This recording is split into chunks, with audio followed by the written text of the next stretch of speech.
All right, so this is for my SEC 310 class over at UNCW College of Education. Module 2, discussion board questions. So the first part of this assignment is basically just asking how I'll work the grades and the grading process in my future classroom. So I answer that by saying I'll work grades in the grading process in my future classroom just by having my tests and quizzes weighing heavily on the overall average, probably say about 50 to 60%, and then just work my way down. I want to have grades such as classwork, which will probably weigh about 30%, and then projects and papers weighing about 15 to 20%, give or take. Then homework will be around 10 to 15%. And then finally, I'll just add like participation in there, make it a 5 to 10% of the student's overall grade, just like typically what most teachers do. And I got that on page 205 under devising a grading system, subheading in the teaching strategies, a guide to effective instruction. This is our class textbook. So I just said that the participation will be beneficial for students who are very close to getting an A or B in the class.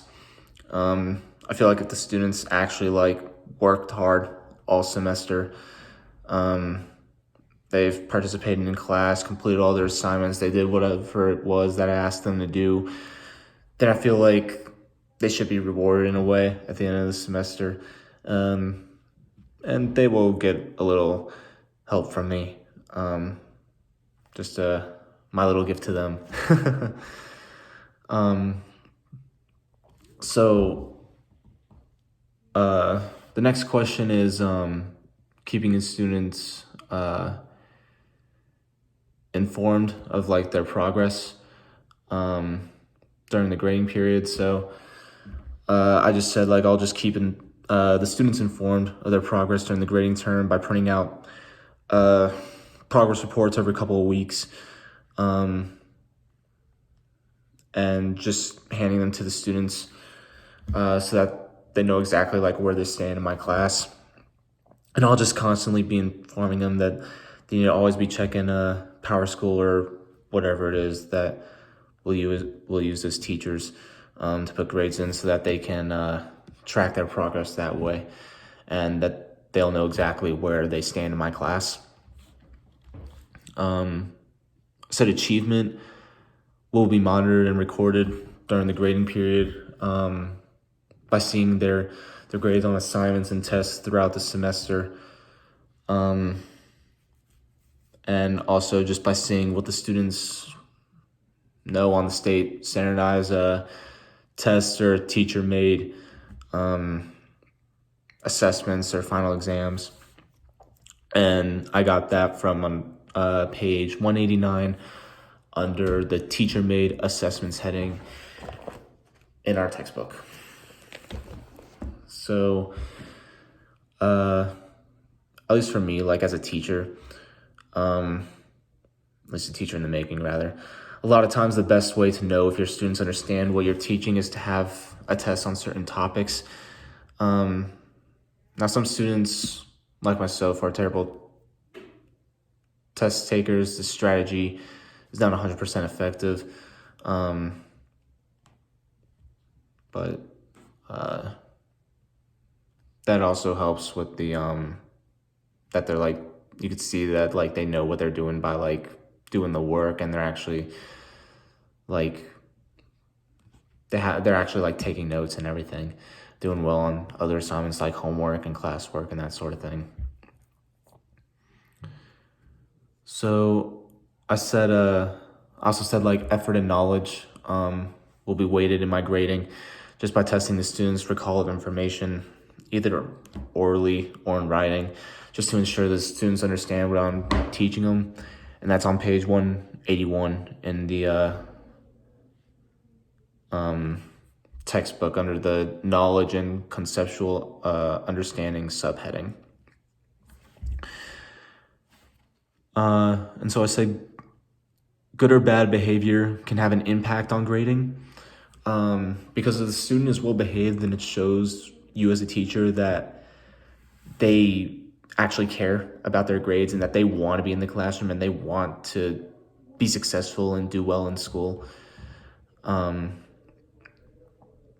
However, like if a student is being disruptive in any way, then it requires the teacher to interrupt their lessons so that they can discipline that one student, and it can have a negative impact on the entire classroom because it takes time out of the teacher's way to calm the student down or whatever, when in reality they should be teaching the other students. It takes time out of learning, really, is basically what I'm saying. So the second question: how could implementing CHAMPS into a learning environment increase student achievement?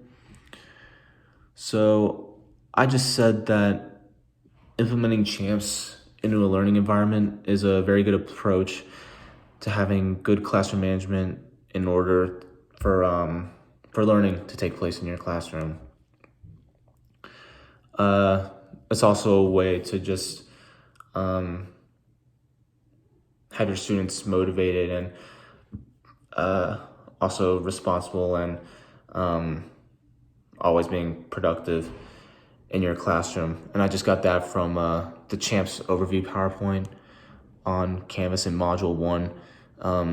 The additional readings on Dr. Kubasco's Canvas page. So one of the words in the acronym is HELP. And to expand on that, it means how can you get the help if needed.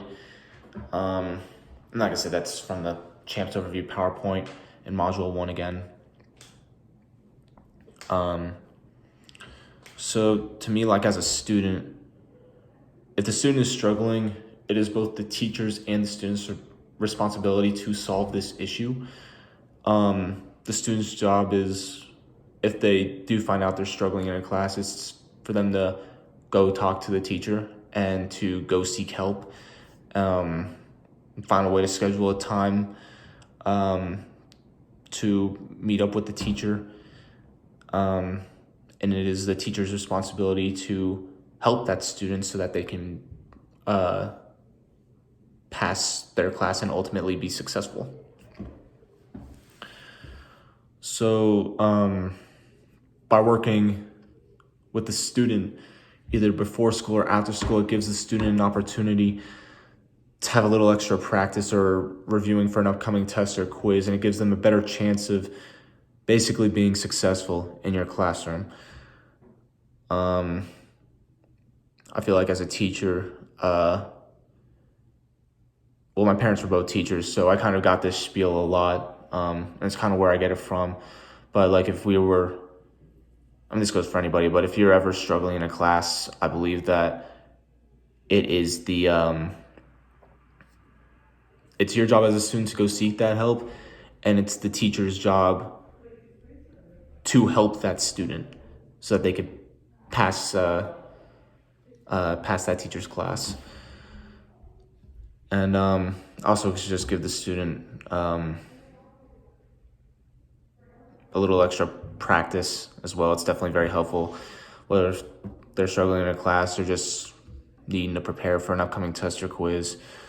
So it's just definitely helpful to get that extra help. Increases their chances of being successful in the classroom.